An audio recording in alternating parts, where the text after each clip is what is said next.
Welcome to this explainer. Today, we're diving into a staggering new dataset from the research firm Demos, and honestly, it threatens to completely rewrite Australia's political landscape. Now, if you follow politics, you know that established norms are incredibly hard to break. But the data we're about to look at, it suggests a massive fundamental disruption is right on the horizon. So let's jump right in. We're going to start with a number that has absolutely stunned the political establishment: 66. According to this newly released modeling, 66 is the projected upper limit of federal seats for Pauline Hanson's One Nation party.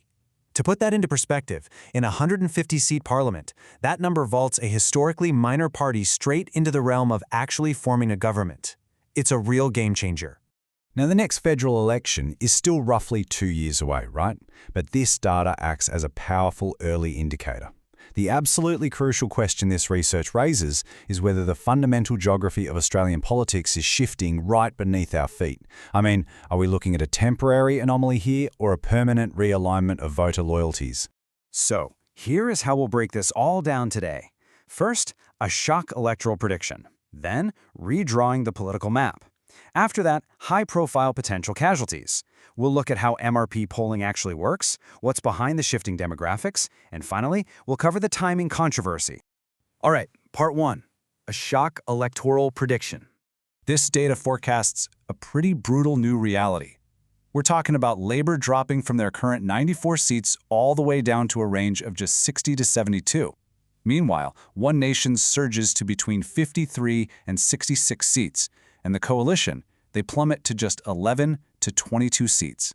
Based on this projection, if an election were held today, One Nation and the coalition could potentially have the combined numbers to form a minority government, and One Nation would actually be leading the charge. No way, right? Moving on to part 2, redrawing the political map. This surge is wild because it completely upends that long-held assumption that One Nation support is strictly confined to rural and regional Australia. If you live in the outer suburbs of a major city, your electorate might actually be flipping. They're tracking ahead in the Hunter Valley and areas like Cessnock and Patterson, closing the gap on the Central Coast, and just dominating in Queensland by pulling ahead in 20 out of 30 seats.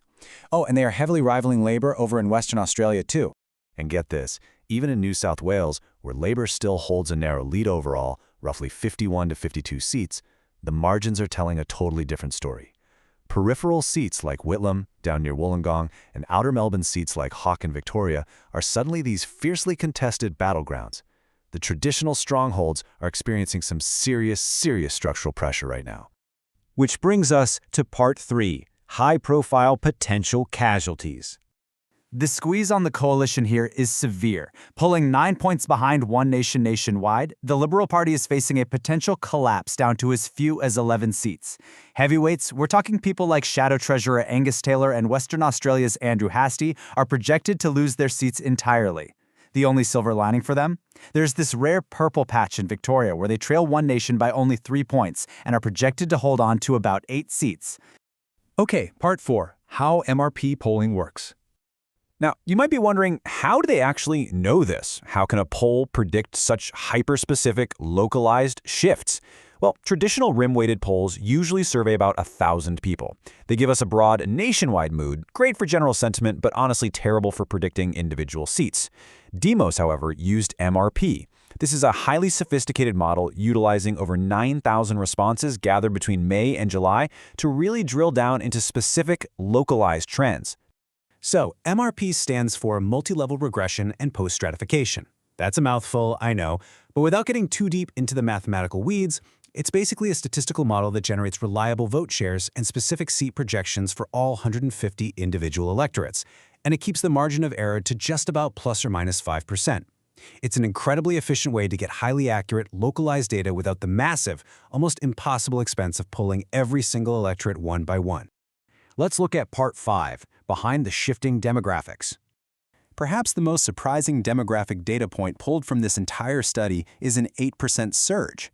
But wait, it's not just a general surge across the board. It's an 8% increase in support for One Nation, specifically among Australians earning more than $200,000 a year. So what's driving that? According to the analysts at Demos, recent federal budget announcements and tax changes have just fundamentally altered voter perceptions in that upper income bracket.